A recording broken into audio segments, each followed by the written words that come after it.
Vous ne savez pas ce qui se passe, vous les parents, dans ces maisons.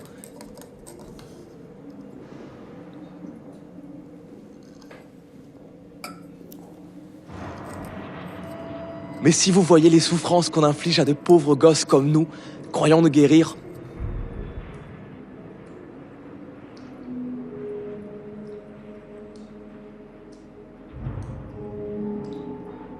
vous verriez le contraire.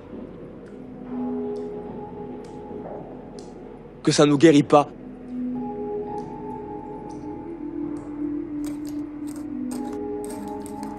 Mais nous laisse ici seuls livrés à nous-mêmes.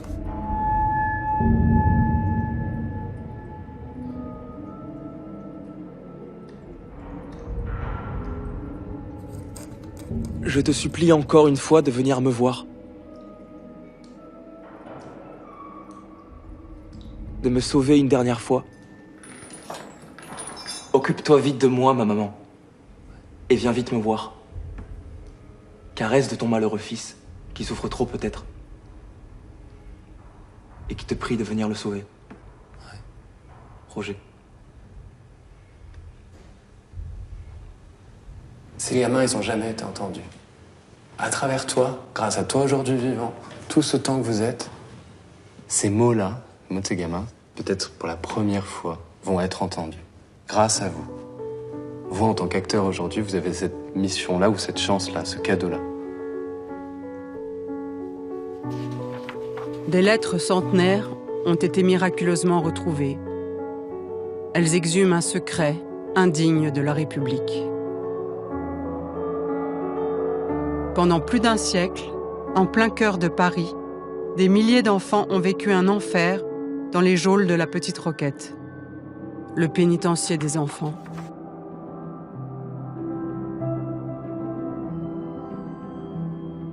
Aujourd'hui, de jeunes comédiens ressuscitent les âmes de ces gamins dont personne ne se souvient.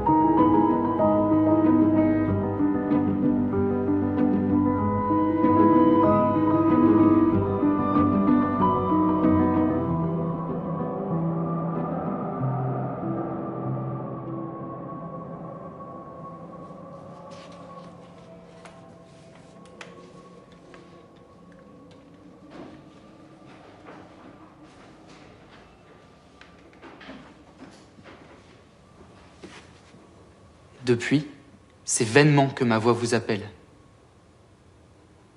Vous ne m'écoutez pas.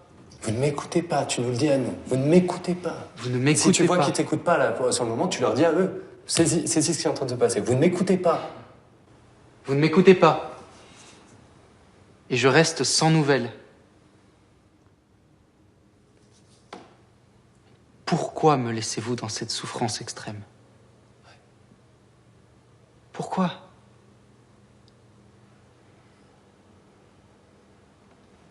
Yes. Bien. J'aimerais vous présenter Monsieur Yann Biziou. Bonjour. Qui a retrouvé les lettres que vous êtes en train d'interpréter. Et c'est très émouvant de vous entendre et de leur donner vie en vous entendant les lire, voilà.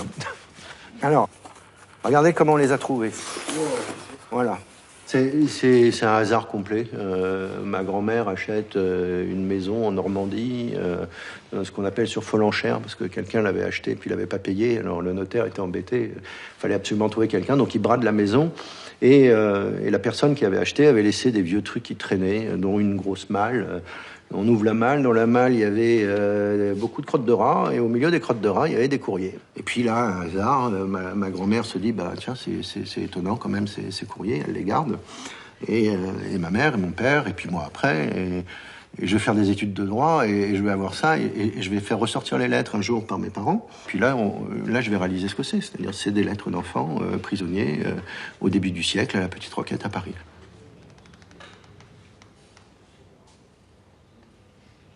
Et surtout, une chose qu'il faut avoir à l'esprit et qui, quand vous allez les dire, ces lettres, ça, moi, c'est quelque chose qui m'a toujours beaucoup ému. Si on les lit, c'est que les parents les ont pas lues. C'est ce que je me disais. Est-ce que... Bah oui. Si elles sont là, c'est que les destinataires les ont jamais reçues. Parce que le directeur de la prison n'était pas obligé de transmettre, il triait et il décidait s'il transmettait ou pas.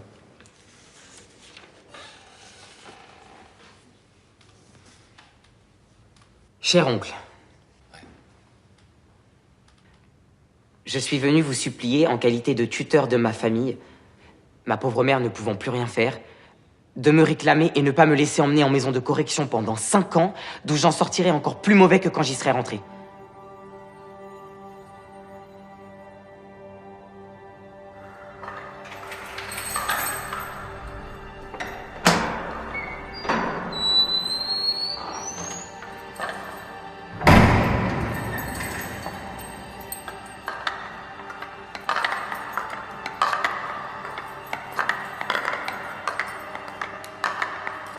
Je vous écris de la Petite Roquette, où je suis en prévention pour vagabondage, c'est-à-dire sans argent, sans domicile et sans travail.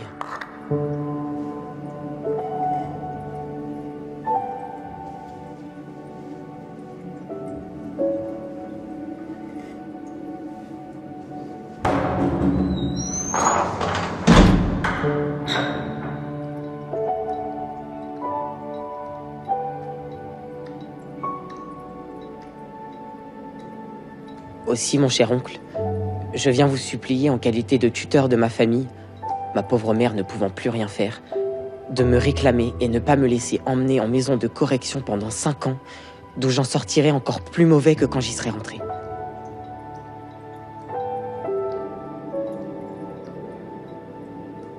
Oh, réclamez-moi. Je serai un bon fils. Je travaillerai de tout cœur pour effacer le passé. Vous ne voudriez pas qu'on dise que vous avez un neveu en maison de correction. Si je suis tombé, mon oncle, je saurai me relever et vous faire preuve de ce que je suis capable.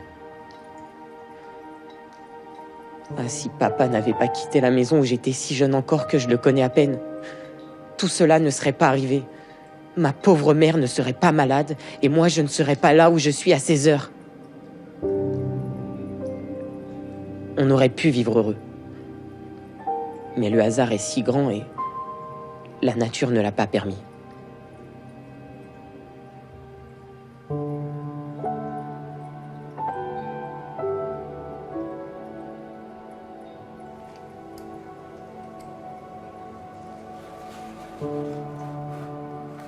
Donc, mon cher oncle, je compte sur vous et vous en serez gré tout le restant de ma vie.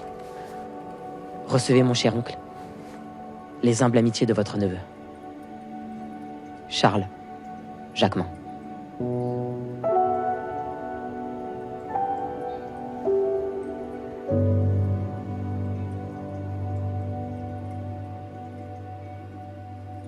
L'essentiel de ces enfants se retrouve en prison à la Petite Roquette. Pourquoi ? Parce que c'est la seule possibilité de prise en charge des enfants à l'époque. Il n'y a pas d'action sociale, il n'y a pas de prise en charge sociale. Donc quand un enfant est en difficulté, qu'est-ce qu'on fait ? On le met en prison. Comme ça, il est posé, et puis là, on va se dire, qu'est-ce qu'on en fait ? Et donc, la plupart des enfants qui sont à la Petite Roquette, ils n'ont pas volé, ils sont vagabonds. Ils sont vraiment arrivés là par hasard, c'est le malheur de leur destin, ils n'étaient pas forcément délinquants. Tout à fait. Et du coup, pourquoi ? C'est la misère en prison. Vous êtes dehors, vous n'avez pas de quoi manger. Il y a des situations absolument terribles où l'enfant a aucun lieu pour dormir.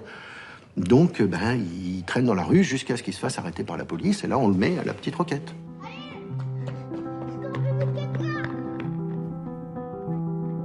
Plusieurs profils d'enfants sont retenus à la Petite Roquette, dans une injustice criante, car la plupart sont innocents. À commencer par les orphelins, les vagabonds, ceux qui n'ont que la rue pour maison. Criminels de menu larcin, une pomme, un bout de pain, pour tromper la faim. Criminels d'être livrés à eux-mêmes par des parents absents. Ils font peur, alors au moindre prétexte, Tels des chiens errants, on les attrape et on les enferme, souvent jusqu'aux 21 ans de leur majorité. Car la loi punit le vagabondage et la mendicité, considérés comme des délits jusqu'en 1935. Les plus jeunes sont pourtant acquittés comme ayant agi sans discernement. Acquittés au plan pénal, mais quand même condamnés à être corrigés, en prison, dans une cellule. Pareil à celle dont un prisonnier anonyme de la Petite Roquette a fait un poème. Ma cellule. Une pièce au mur nu, dont l'aspect vous glace. Un lit.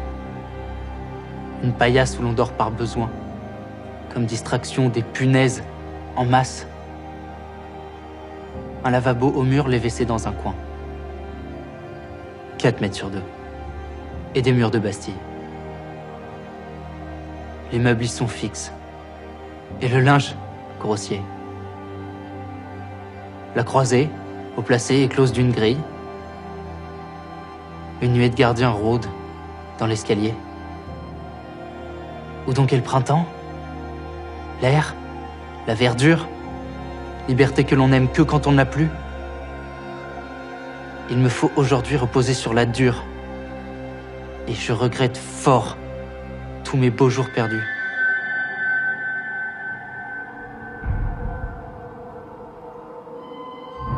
Je suis jeune en entrant. Sortirai-je de même? M'en irai-je gracier? Ou condamné à mort? Après avoir gâché le bel âge où l'on aime, sortirai-je d'ici comme un vieillard en sort?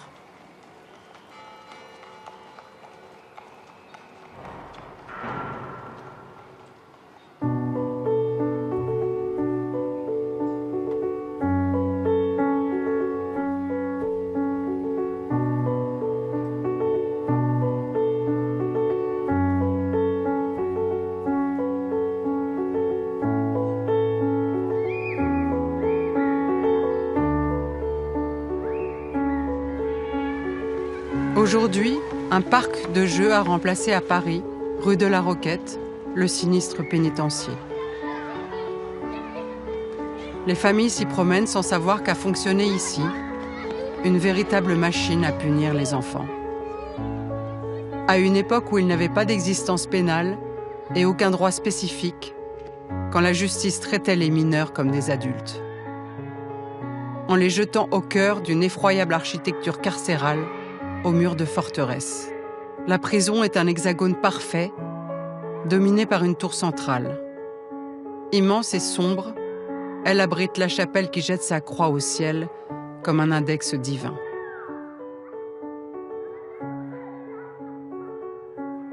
C'est de là qu'on surveille, tels des pénitents, des enfants dont les plus jeunes ont tout juste 7 ans. À la Petite Roquette, un jour pèse un siècle, car les enfants sont soumis à l'isolement permanent. Des cellules habitées, mais d'où rien ne filtre. Pas le son d'une voix, pas le claquement d'un sabot. Interdit de tousser, d'éternuer, de geindre. Le silence absolu pour règlement, jour et nuit. 500 cellules. 500 solitudes.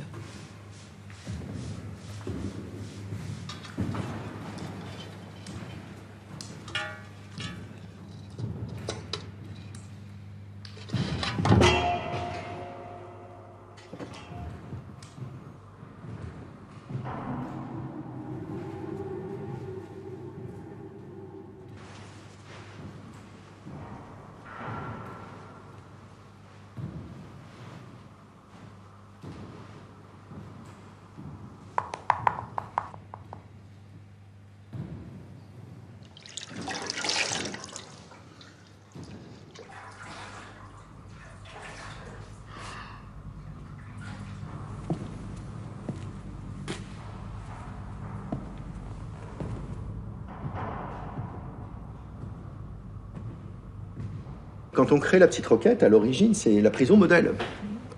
C'est ce qui se fait de plus moderne. La prison est créée au milieu du 19e siècle, et c'est ce qui se fait de plus moderne pour les enfants, à l'époque. Le régime qui avait été choisi pour la Petite Roquette, c'était un régime de silence absolu. Pourquoi ? Parce qu'on se disait que s'ils étaient ensemble, les mauvaises influences allaient se développer. Donc, ils étaient bien obligés d'être un minimum ensemble, mais alors au minimum, et en tout cas quand ils étaient ensemble, au silence. Donc ils étaient seuls dans... Et c'était à l'isolement, c'était le modèle. Ils pouvaient pas parler. Non. Ils n'avaient pas le droit de communiquer entre eux. D'où ? Donc s'ils ont des choses à dire, c'est par l'écrit qu'ils vont le dire. Les lettres, c'est leur seul moyen d'expression. Enfermé et isolé. C'est la double peine de l'encellulement individuel. Une doctrine carcérale dont sont très fiers les gouvernements de l'époque. Qu'ils osent appliquer dès 1838 aux enfants de la Petite Roquette. Certains ont enduré l'encellulement pendant 10 années, jusqu'à en perdre l'usage de la parole.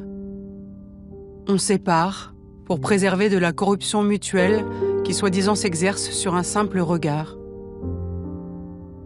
Pour ne pas devenir comme celui d'à côté, de la mauvaise graine.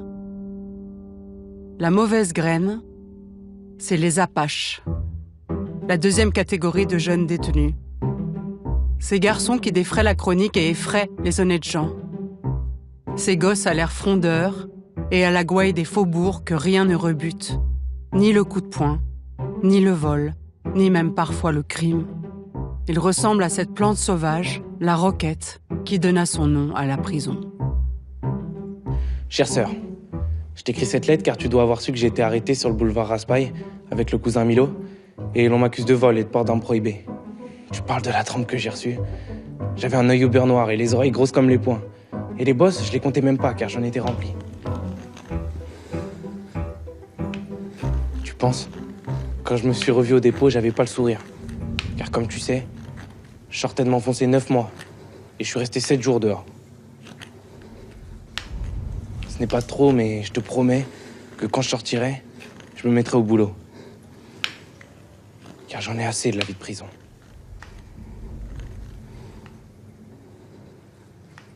J'ai eu comme juge un bon vieux, Monsieur Coularon. Il nous a pas trop chargé, comme tu vois, car c'était la 3e fois que je tombais pour vol. Et que j'avais eu un non-lieu pour le meurtre de Dédé Mémène, de Monsieur Martre. Ils m'en ont pas causé de ce machin-là. Ils m'ont juste rappelé les vols commis dans la rue. Enfin, encore 112, et la fuite. Et courage, chère petite sœur, car j'en sortirai bientôt. Marcelin Rispal, s'il se tient bien, pourra retrouver son métier de ramoneur. Mais c'est plus fort que lui, régulièrement, il dérape. De nouveau arrêté pour vol avec complicité, l'Apache de 17 ans passe plus de temps sous les verrous que dehors. Comme son voisin de cellule, Martial Poncharo, lui aussi un Apache de tout juste 13 ans, piètre voleur, à 16 heures, garçon imprimeur. Un môme que la vie a trop vite endurci, plein de colère envers ses parents, et notamment contre sa mère, à qui il crie ses 4 vérités. Chère mère, je t'écris ces 2 mots pour te prévenir que je passe en jugement. Lundi le 11 décembre à 11h30, très précise, à la 8e chambre. Tu sais que ça fait au moins 5 lettres que je t'écris et que je n'ai reçu aucune lettre de toi? Tu oublies ton devoir maternel? Eh bien, je te le rappellerai. Ah, tu en profites parce que papa est un ivrogne pour faire ce que tu fais avec mon oncle. Je vous ai assez surpris pendant la nuit. Tu croyais que je dormais, mais je dormais les yeux ouverts. D'abord, mon oncle n'est pas le seul. Il y a encore le père Marquis et le père Royer. Quand il venait le jeudi, tu nous envoyais en commission et puis tu montais dans la chambre. Mais gare à toi. Après, quand on tourne mal, c'est de notre faute. Quand on a une mère putain et un père ivrogne, je crois qu'on ne peut pas aller.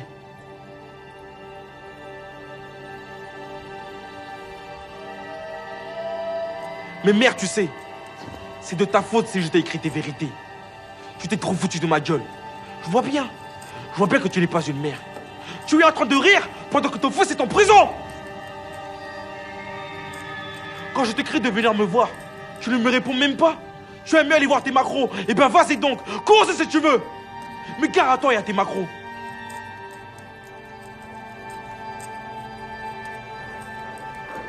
Quant à toi, papa, c'est bien de ta faute si je suis en prison maintenant. Si, au lieu de te saouler comme tu le fais tous les jours, tu t'étais occupé de moi, je ne serais pas où je suis. Je termine ma lettre en vous embrassant.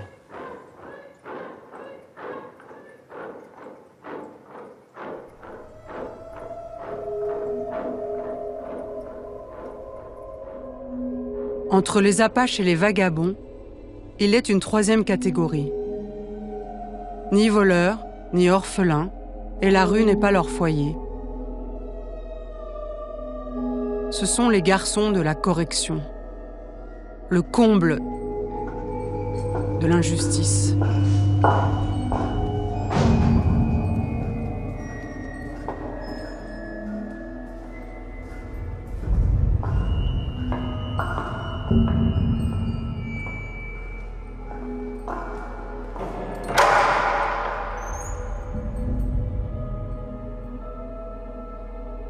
Comme Gaston Catellino, 17 ans.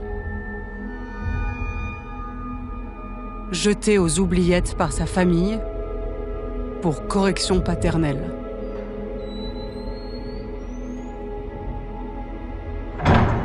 Un coup de marteau du juge a réglé son affaire. Jusqu'en 1935, sur simple plainte et sans preuve, un père ou une mère peut envoyer son fils en maison de correction. Il lui suffit d'en payer le séjour. Sur cette photo, c'est Gaston enfant. C'est son dernier portrait avant de disparaître définitivement de l'album familial. On ne veut plus de lui, car il n'est pas devenu le fils que son père désirait. L'écriture est sa passion. Ici, elle est son salut. Mes chers parents, voilà encore une triste semaine découlée et je ne vous ai pas encore vus.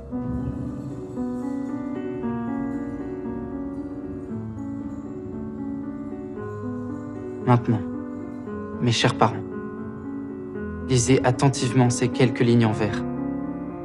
Ce sont celles d'un fils qui s'est corrigé et qui souffre à ses parents, qui sont ses juges.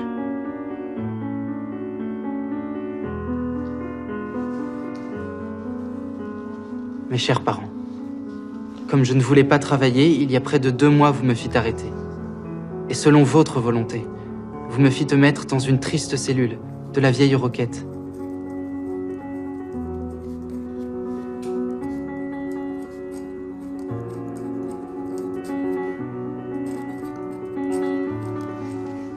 Depuis, c'est vainement que ma voix vous appelle, vous ne m'écoutez pas. Et je reste sans nouvelles. Pourtant, sous mon sein gauche, il n'y a pas un vide, mais un grand cœur s'y cache. Un cœur bon et avide de pouvoir retrouver pour ne plus jamais l'égarer votre amour que bêtement il laissa s'échapper. Ne croyez surtout pas, ô mon père, ô ma mère, que j'ai un seul instant éprouvé de la colère en pensant à vous. Au contraire, je comprends bien que, malgré ma douleur, cela m'aura fait du bien. Oui, je vous dis ma douleur car je souffre et je sens que je ne peux loin de vous attendre plus longtemps. Que la vie en prison semble triste quand l'on pense. Et que la joie d'une famille semble immense.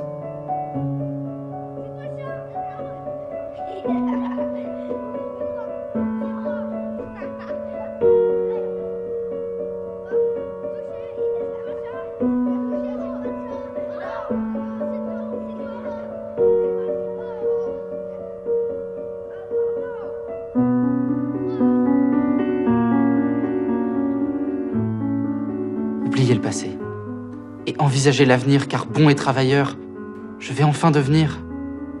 Et combien sera doux quand je serai délivré, le baiser dans lequel je serai pardonné.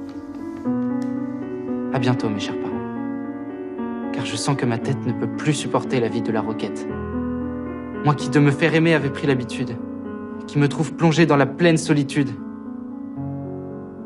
À bientôt, mes chers parents, et soyez bien persuadés qu'avec moi, désormais, vous ne serez plus ennuyés. Je travaillerai toujours avec beaucoup d'ardeur, de façon à ne vous procurer que du bonheur. Et la nuit, dans mon lit, dans le sommeil du juste, il ne me viendra plus que des rêves augustes. Je ne rêverai plus aux cauchemars qui me tuent, mais je voguerai, alors, dans l'immensité, me berçant tout doucement, sous la clarté des nues, et clamant bien fort travail et liberté. Les lignes que voici, mes chers parents, sont sincères. Et je crois que vous voudrez bien exaucer mes prières. Maintenant, je vous embrasse fort, mes chers parents. De votre fils, qui vraiment se repent.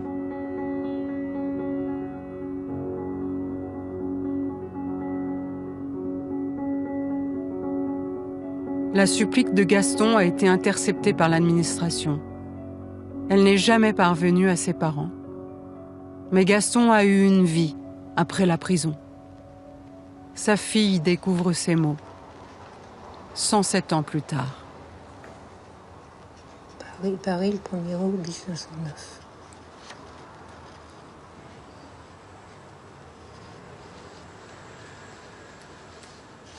Et alors là, il avait 17 ans.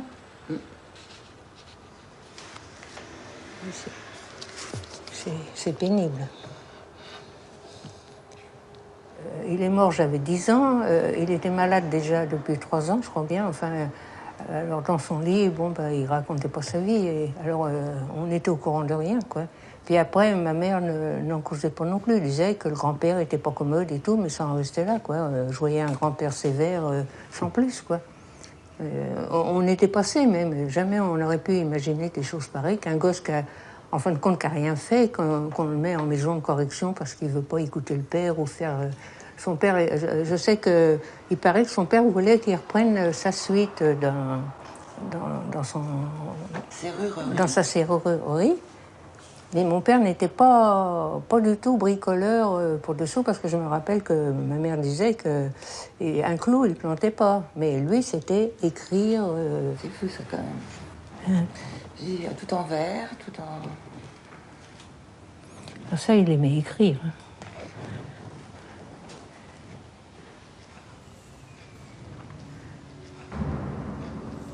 Je sais qu'il était très à cheval sur l'instruction, ça.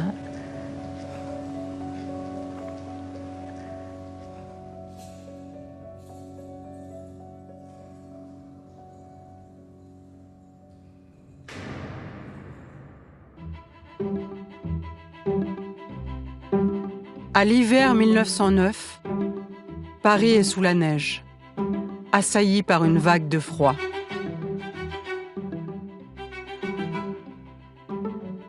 Les températures descendent à -25.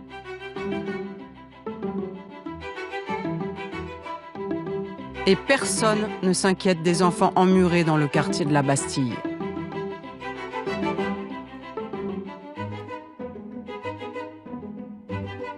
Pourtant, à la Petite Roquette, les conditions de vie sont inhumaines. L'hiver est crucifiant. Rien ne protège du froid. Pas d'électricité, pas d'éclairage. Un chauffage sommaire, voire inexistant. Un seul poêle pour toute une coursive. Dans la prison, il fait de -5 à -10 degrés. Même les matons ont du mal à tenir. Eugène Maillard, un apache endurci de la plaine Saint-Denis, essaie tant bien que mal de griffonner quelques mots à sa famille. Chère sœur, je t'écris ces quelques lignes pour te faire savoir de mes nouvelles. Je te dirai que je croyais de partir pour Fresnes, mais au lieu de m'envoyer à Fresnes, ils m'ont envoyé à cette maudite Roquette. Je ne sais pas quelle idée qu'ils ont eu de m'envoyer à la Roquette.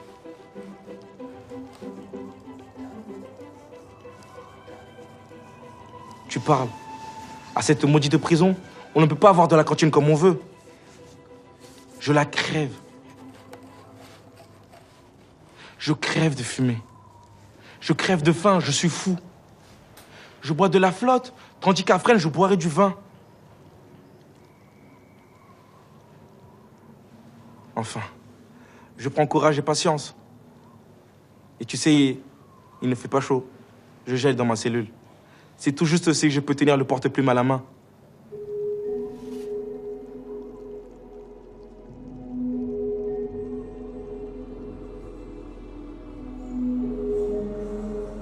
L'autre supplice constant, c'est la faim. Pire que le froid, elle ne connaît, elle, aucune saison.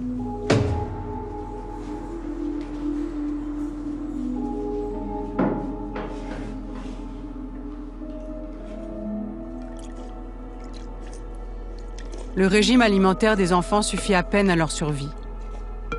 Par jour, une boule de son de 600 grammes, brûlée ou mal cuite.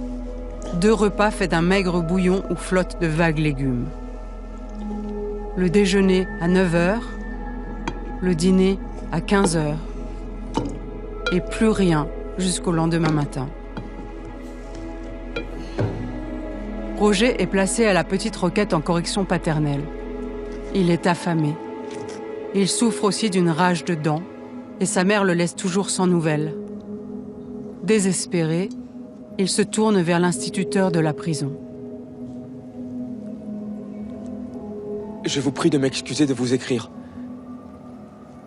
Mais n'ayant et ne recevant de nouvelles de personne ici, je me permets dans ces lignes de vous en demander. De celle de maman, si vous en avez. Je voudrais aussi vous parler sur plusieurs choses. Ici, mais de plus en plus dur.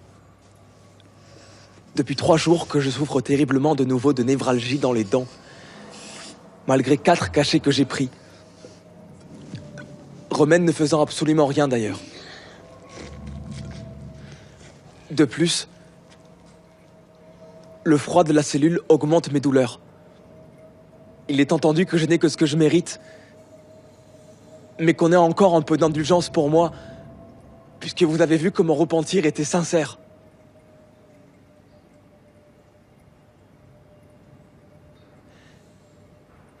Je sais bien que vous ne désirez pas malgré tout que je souffre, mais je souffre quand même. Et dur ici.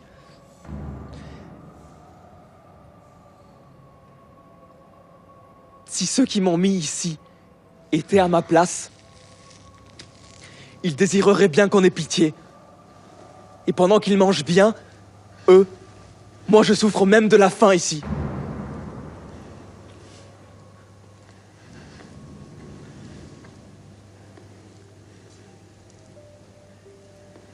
Je n'ai rien mangé que du pain depuis 2 jours.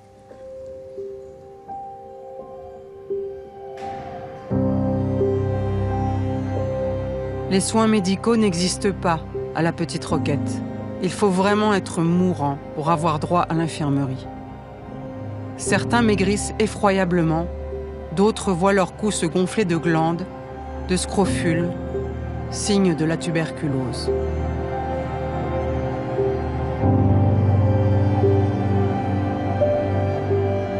On meurt à la Petite Roquette. Le taux de mortalité approche les 12%.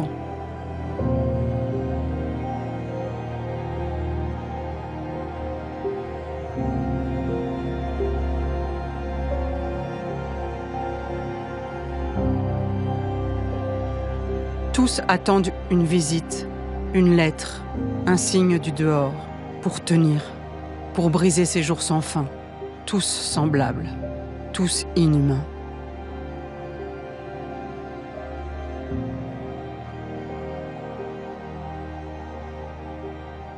Alphonse, un comptable de 17 ans, accusé d'avoir volé son patron, décrit à sa tante l'épouvantable monotonie d'une journée encellulée. Ma chère Louise, je vous assure que la vie n'est pas amusante ici. Pour raison d'économie et pour ne pas faire de dépenses d'éclairage, l'administration vous fait coucher à 6h30 et lever à 7h30. Vous voyez d'ici les distractions que l'on vous procure. Dormir 13 heures consécutives. Avoir froid.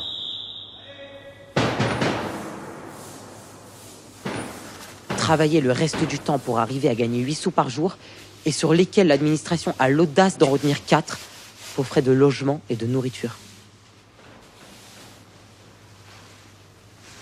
En prison modèle pour l'époque, la Petite Roquette a de grands dessins éducatifs. Elle célèbre avant tout les vertus du travail. Dès l'aube, après le nettoyage de leurs cellules, les enfants sont à pied d'œuvre, seuls, 9 heures par jour, les fesses ankylosées sur le tabouret, à faire tout et n'importe quoi. Du tri de paille, du canage de chaises, des fleurs en papier.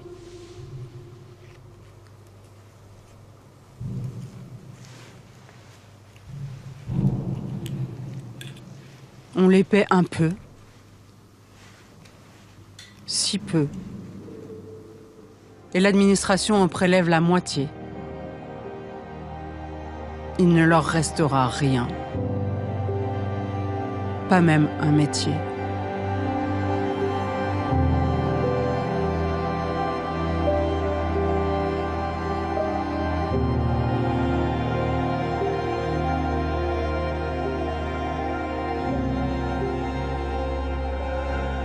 Il est juste,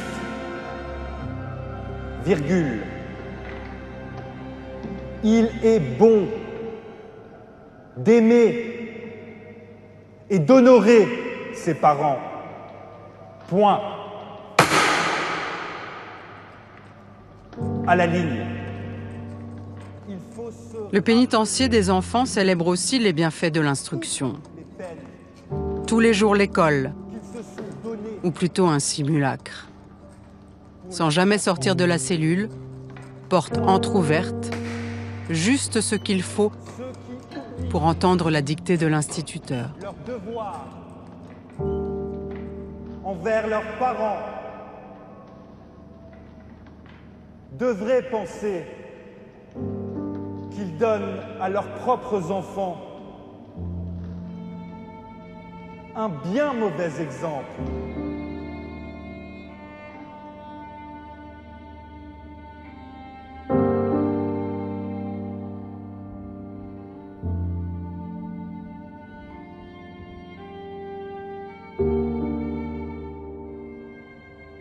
À la Petite Roquette, tout est cellulaire. Même les déplacements le sont. Pour la messe du dimanche, les enfants sortent de leur cellule, la tête couverte d'un sac. Surtout ne pas se voir. Ne pas risquer cette corruption mutuelle qui obsède. Comme s'ils étaient des monstres qu'il fallait cacher. Chère mère, tu ne penses pas à l'ennui que j'endure. Je viens de passer encore un triste hiver, après avoir passé un triste été, et je vais passer un triste été encore, enfermé dans une pauvre cellule comme une bête fauve. Si tu venais de passer les 7 mois que je viens de passer. 7 mois. La moitié du temps sans voir le jour, couché avec les fers aux pieds. C'est là que tu dirais vivement une lettre. Quand j'en reçois une, ça me relève de mes tristesses. Tu ne peux pas te figurer ce que l'ennui pousse à faire bien des choses. Des fois en cellule, je m'ennuie. Et je me mets à chanter. Qu'est-ce que j'y gagne ? Je gagne que je me fais punir davantage. Tout en voulant relever mes tristesses, je ranime mes peines. Voilà ce que je gagne. Je t'embrasse de tout cœur. Ton fils.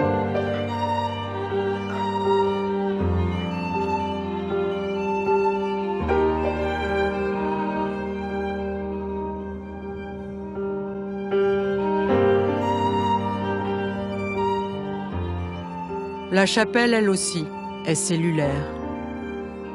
Quand les enfants retirent leur sac, c'est qu'ils sont installés dans une case. Des cloisons ont été érigées entre chaque place, où chacun se glisse en silence, tour à tour.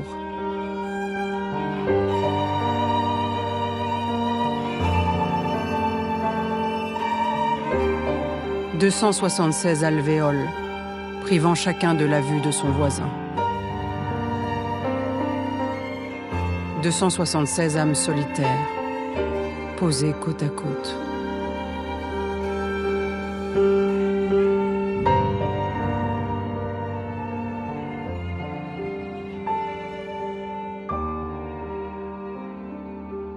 Cellulaire, le préau l'est aussi. Tous les jours, les enfants sont emmenés pour une demi-heure de promenade. Toujours sans compagnon, seuls, chacun dans une tranche du préau cellulaire.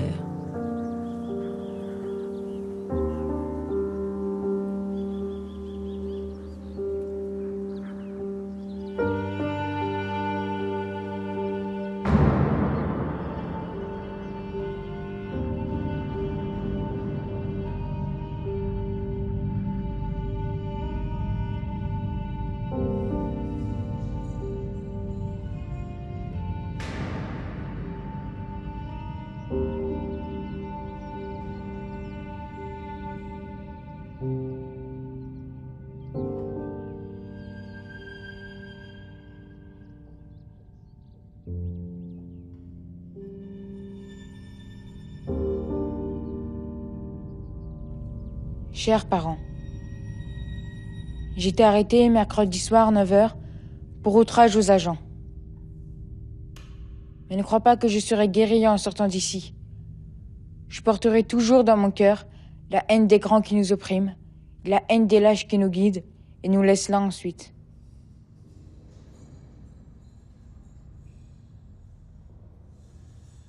Et peut-être qu'un jour, le voyou de la place Beauvau gémira lui aussi dans une cellule. Il n'y a pas de honte à avoir pour ça.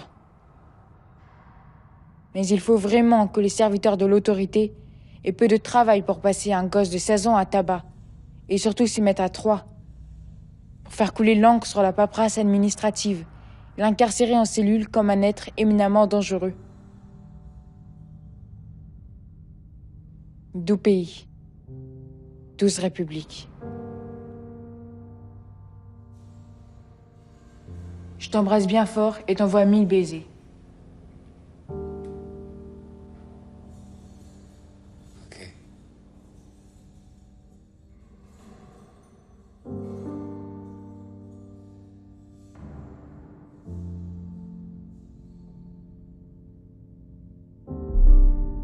Tous à leur façon, avec leurs moyens, tentent de résister à cet isolement aliénant, au dérangement mental qui les guette. Mais certains jours, la terreur se fait si grande, la folie si proche, que l'un d'eux craque. Il prend des risques inconsidérés. Il essaie de planquer un bifton, quelques mots jetés sur un bout de papier toilette, dans l'espoir d'un échange, pour rompre le silence. Bonjour Lafarge, c'est Maillard, dit la fouine de la plaine Saint-Denis, fait pour vol et vagabondage. Je ne suis pas encore jugé. J'espère l'être bientôt, tâche de prendre courage. Tu parles si je m'emmerde là-dedans. J'aimerais mieux être encore dans notre petite campagne de Mortimer, avec les amis, en train de nous baigner. Ça fait 1 mois que je suis tombé, et j'ai déjà gagné 72 francs. J'ai acheté du chocolat, mais dimanche je prendrai des œufs, du pain et du saucisson. Bien bonjour aux amis. Mort aux vaches, vive la liberté. Réponse de suite. C'est Maillard, dit la fouine de la plaine Saint-Denis. Mort aux vaches, courage et sang. Il ne faut pas se faire prendre, sinon gare. Les coups pleuvent. Comme les punitions. Interruption de correspondance, privation de parloir, et surtout, la planche. On retire la paillasse du lit et il faut dormir sur le bois. Chaque nuit de planche est suivie d'une journée de pain sec. Tout cela souvent, sur plusieurs jours.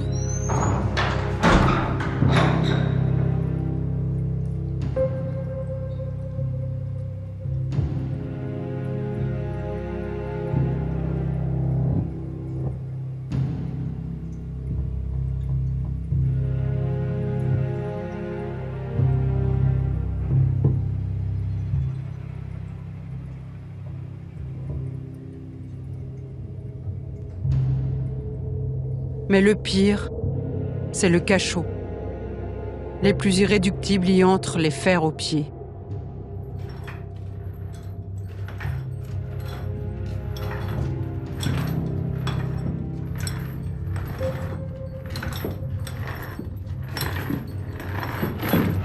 Un cul de basse-fosse devant lequel on recule d'effroi.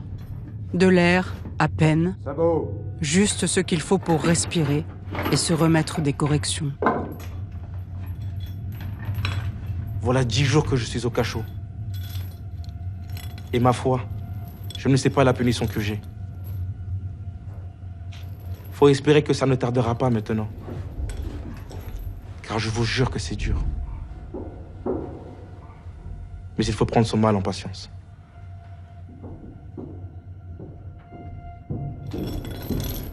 Maintenant, je n'ai plus grand-chose à vous dire, pour le moment, que de vous embrasser tous, de tout cœur et de bien loin. Votre fils qui vous aime et qui ne vous oubliera jamais. Armand Prévost.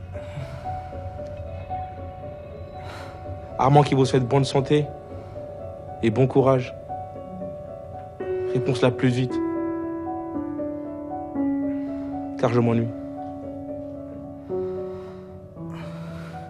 Au cachot, plus de jour, plus de nuit, plus rien qui raccroche à la vie. C'est un tombeau. Et pourtant, un pupille de l'État le réclame. Il faut basculer dans la folie pour demander cette faveur au directeur. Gustave Boisumeau, petit musicien des rues, a été condamné pour vol et mendicité à l'âge de 9 ans. Il en a 18 maintenant. La moitié de sa vie, Gustave l'a passé enfermé. Et à l'approche de sa libération, il est pris d'angoisse. Monsieur le directeur, ayant demandé samedi au surveillant-chef pour me descendre au cachot, il m'a demandé le motif de ma demande. Mais comme je n'ai pas la parole assez facile pour m'exprimer de vive voix, et lui l'ayant compris tout de suite, il m'a dit de m'adresser à vous, monsieur le directeur.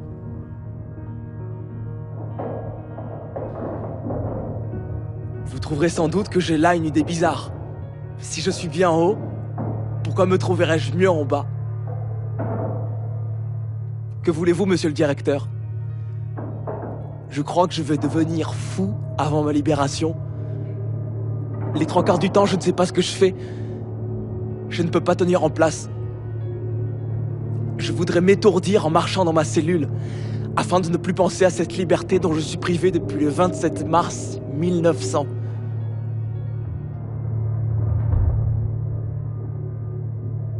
Aussi, je vous prie, monsieur le directeur, de bien me faire descendre au cachot. Vous m'empêcherez sans doute de faire des bêtises qui ne serviraient qu'à me faire mal voir par les surveillants, ce à quoi je ne tiens pas. Comme au cachot, je ne travaillerai pas, je pourrais m'étourdir en marchant, de manière à ne plus penser à la date de cette libération.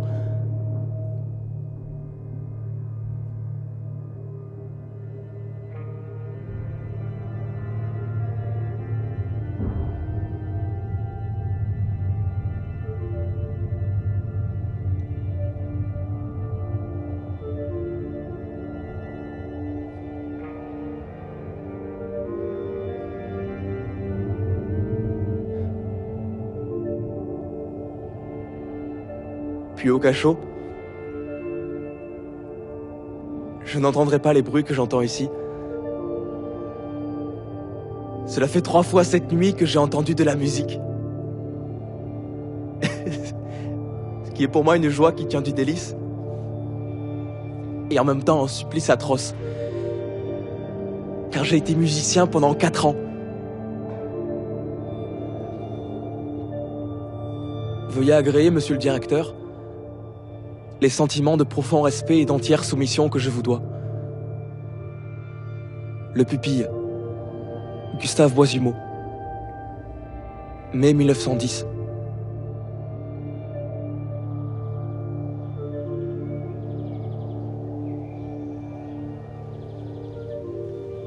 Gustave Boisumeau a perdu toute trace de sa mère. Il n'a pas connu son père. Il n'a plus que le directeur de la Petite Roquette pour l'écouter. Seul son petit-fils, que Gustave ne connaîtra jamais, aura connaissance de sa jeunesse sacrifiée.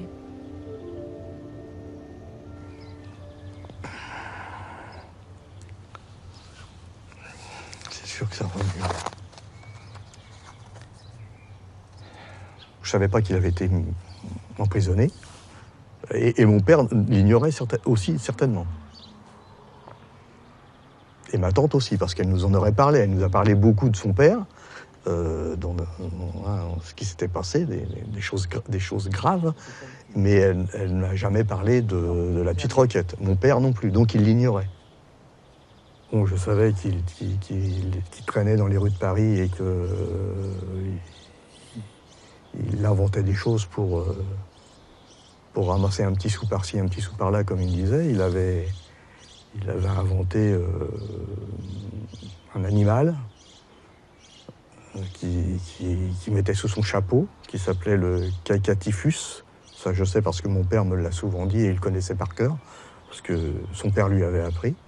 Alors, c'est un animal qui était 36 000 fois plus petit que le quart du téton d'une puce, qui était sous son chapeau.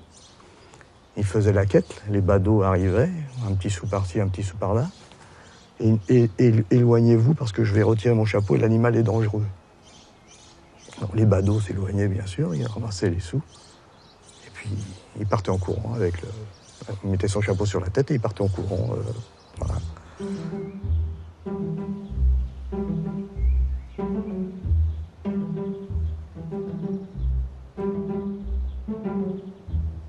Il faisait de la musique, il était musicien, il s'est marié très vite. Ils ont eu 2 enfants, un garçon et une fille, donc mon père et ma tante.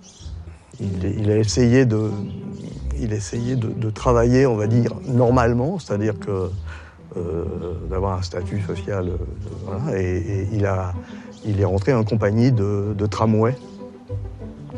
Mais il respectait pas les horaires, il s'arrêtait pas aux stations,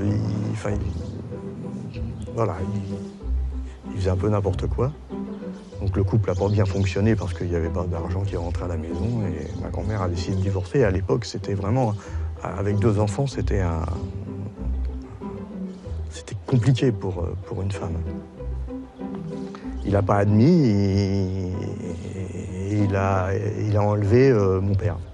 Mon père avait une sœur, il a enlevé d'abord mon père, et puis ensuite, il a réussi à prendre les 2 enfants et à les placer. Et ma grand-mère a cherché ces 2 enfants, mon père et ma tante, pendant au moins 3 ou 4 ans, c'est ça. Si ce que l'on m'a raconté est vrai, pour impressionner ma grand-mère ou machin, pour qu'on parle de lui, il se serait mis à genoux, place de la Bastille, en buvant l'alcali. Et il est mort dans des conditions effroyables, bien entendu. On ne comprenait pas pourquoi il avait fait tout ça, et bon, l'explication certainement vient de son incarcération jeune, et que quand on voit le courrier, on comprend que c'est un être torturé, quoi. C'est un désespoir, c'est un écorché vif.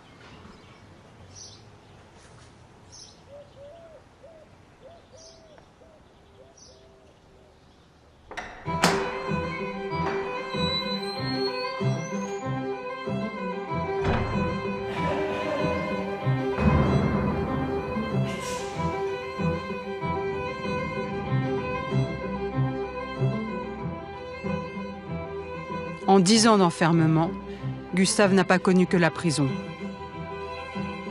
Il est aussi passé par les colonies pénitentiaires agricoles, où les enfants sont envoyés pour finir leur peine, loin de la petite Roquette, dans les campagnes.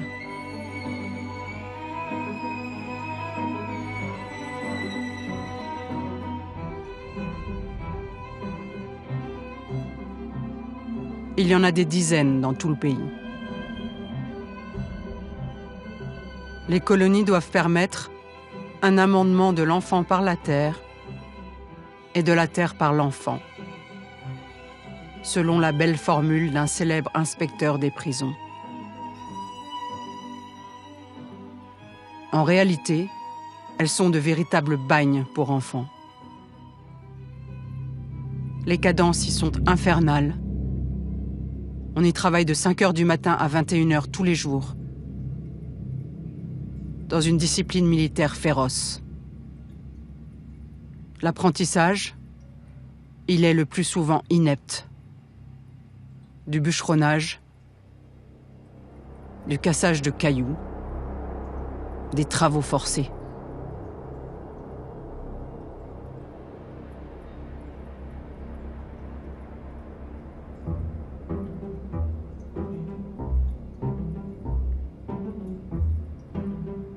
Depuis quelques jours, une quarantaine de ces jeunes bagnards ont été rapatriés à la Petite Roquette. Ils ont quitté le village de Gaillon, dans l'Eure, où leur colonie baptisée les Douaires a brûlé. Une colonie agricole disciplinaire faite pour les fortes têtes. Et aussi pour les plus jeunes. Dès 7 ans, les petits pris en état de vagabondage ou de flagrant délit y sont mélangés avec les plus durs.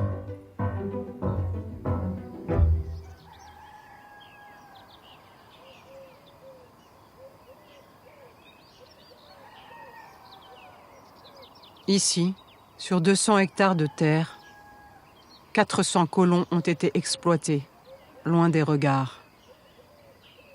Ce qu'ils ont enduré est effrayant. Tout est encore là. Les douaires ont traversé le temps.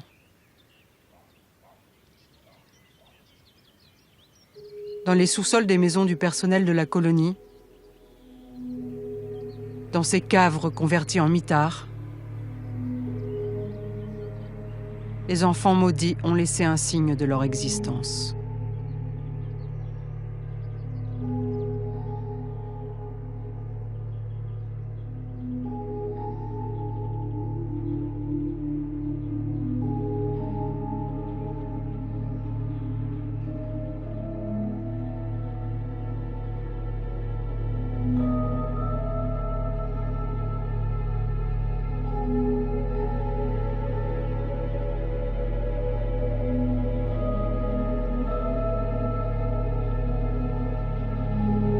C'est dans les dortoirs que l'incendie s'est déclaré.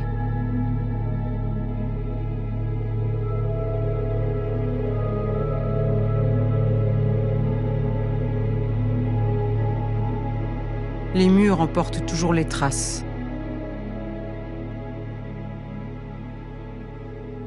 Et quelques dédicaces d'Apache.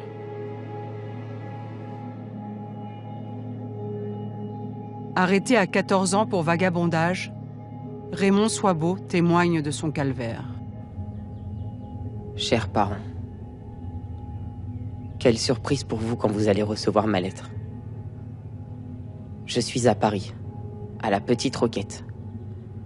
Car à la colonie de Gaillon, il y a eu le feu et tout mon dortoir a brûlé. Et il était -5 pour nous qui étions dedans. Un quart d'heure de plus et nous étions grillés.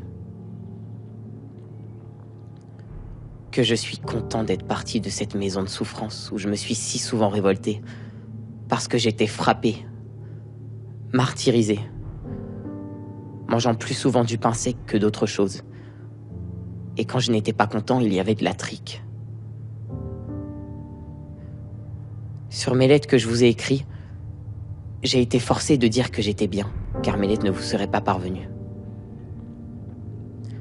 Aussi, vous ne vous occupiez pas de mes lettres quand je vous disais de me faire changer de colonie. Vous croyiez que j'étais un heureux.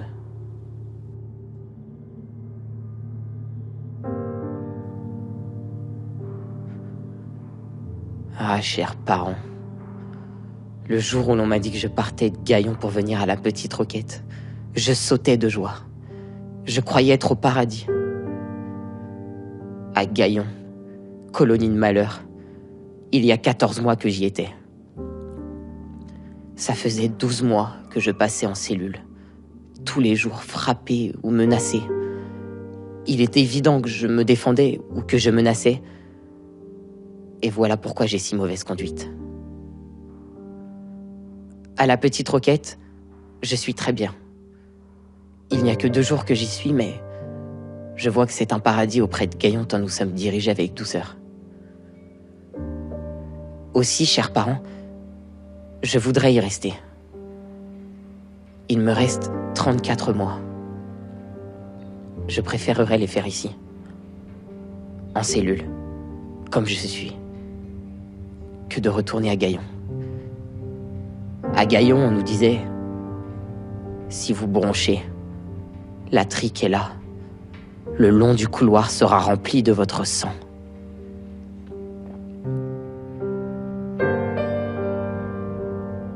Encore une fois, voilà les belles paroles. Je n'ai jamais entendu parler d'une colonie où il y a aussi souvent de révoltes. Depuis que j'y suis, il y a eu 2 révoltes, 3 tentatives de révolte et 1 tentative d'assassinat. Et il n'y a que 18 mois qu'elle est ouverte. Vois quelle colonie, quels enfants, quelle fée.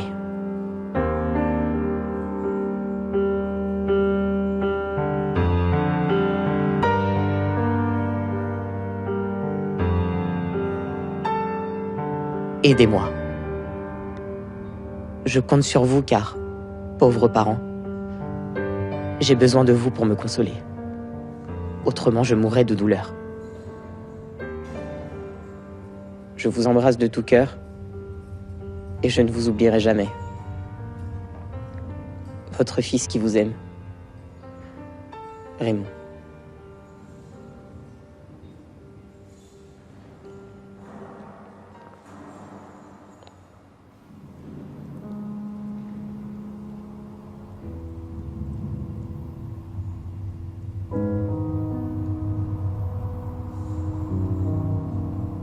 Tous, heureusement, ne finissent pas dans ces colonies de malheur.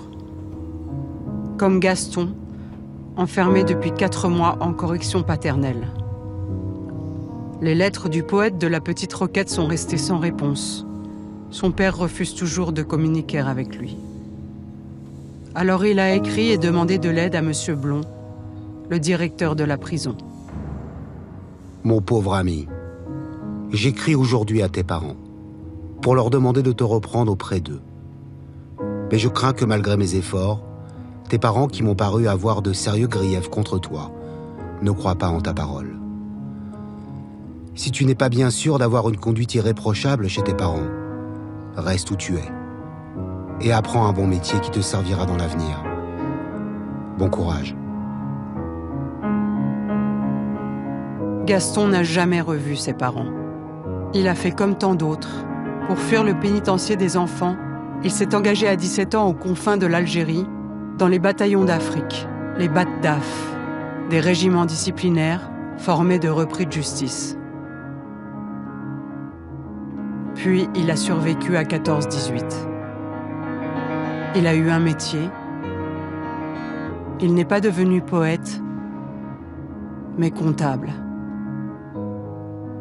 Il a fondé une famille.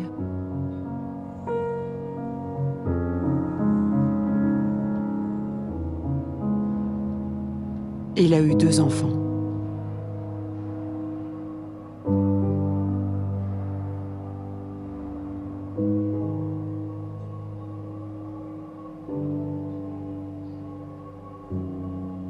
Gaston fait partie de ceux que la Petite Roquette n'aura pas détruits. C'est elle, en 1974, qui a fini par tomber et définitivement disparaître.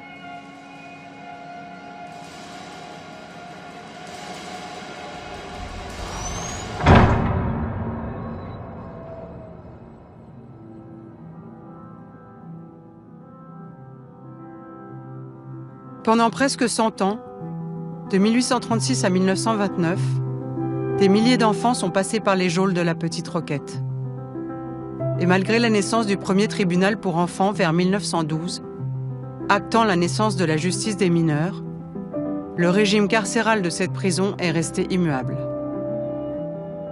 Les lettres sont les seuls témoignages directs de leur existence d'enfants maudits. Mais l'État n'a jamais rendu hommage à leurs souvenirs.